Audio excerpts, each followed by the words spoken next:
آخرت کے معاملات تبھی سنور سکتے ہیں جب دنیا میں اپنی زندگی کو سنواریں گے۔ ایک آدمی کا واقعہ لکھا ہے کہ اس نے اپنی بیٹی کو بڑا ناز نعمت سے پالا کہ میری بیٹی بڑی پیاری ہے، خوبصورت ہے، عقل مند ہے، اور اس کو ماڈرن تعلیم دلوائی اور وہ بے پردہ پھرتی تھی۔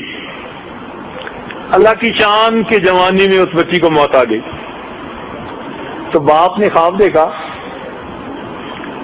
تو خواب نے اپنی اس بچی کا کہ اس کا سر بالکل بالوں کے بغیر، کھوپڑی ہے صرف، اور اس کے دونوں ہونٹ بالکل جیسے کسی نے کاٹ دیے ہوں تو سیدھا اس کے دانت نظر آ رہے ہیں، اور ہاتھ اور پاؤں زخمی ہیں۔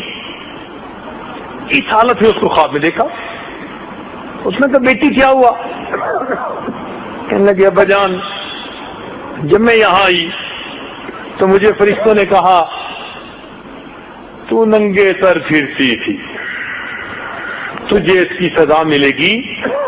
چنانچہ میرے سر کو بڑا بنا دیا گیا، میرے ایک ایک بال کو بڑھ کے درخت کی طرح بنا دیا گیا، اور پھر فرشتوں نے میرے ایک ایک بال کو میرے سر میں سے اکھاڑا۔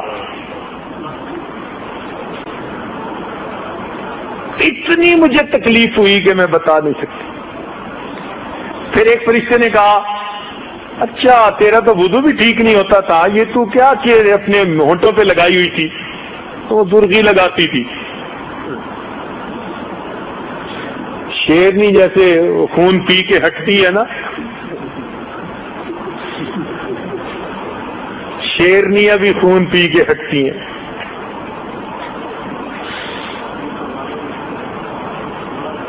تو انہوں نے وہ جو اوپر لپسٹک تھی اس کو اتارنے کے لیے جب اوپر کے میرے ہونٹ کو کھینچا تو میرے دانتوں تک پورا گوشت اس کے ساتھ کھنچ گیا، پھر نیچے کا کھینچا۔ پھر وہ کہنے لگے ہاں تیرا غسل نہیں ہوتا تھا کہ تیرے ناخنوں پر بھی کچھ لگا ہوا تھا۔ تو انہوں نے میرے ناخنوں پر جو نیل پالش تھی اس کو اتارنے کے لیے جو کھینچا تو میرے سارے ناخن ہی کھینچ گئے۔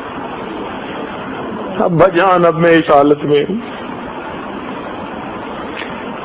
آج اگر اپنی بچیوں کو ہم دین اسلام کی تعلیم نہیں دیں گے تو کل ان بیچاریوں کے ساتھ پتہ نہیں آخرت میں کیا معاملہ ہوگا۔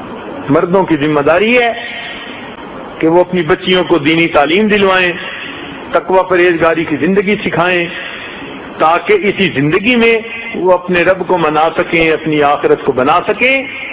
آج وقت ہے جتنا بھی بڑا کوئی گنہگار ہو اگر وہ توبہ کر لے گا، اللہ تعالیٰ اس کے زنا کا گناہ، اس کے جھوٹ کا گناہ، غیبت کا گناہ، جو بھی گناہ ہوگا اللہ تعالیٰ سب گناہوں کو معاف فرما دیں گے۔ اس لیے آج ہم اپنے ہاتھوں سے اپنی آخرت کو بنا رہے ہیں یا اپنے ہاتھوں سے اپنی آخرت کو بگاڑ رہے ہیں۔ اللہ رب العزت ہماری آخرت، ہمیں اپنی آخرت سنوارنے کی توفیق عطا فرمائے۔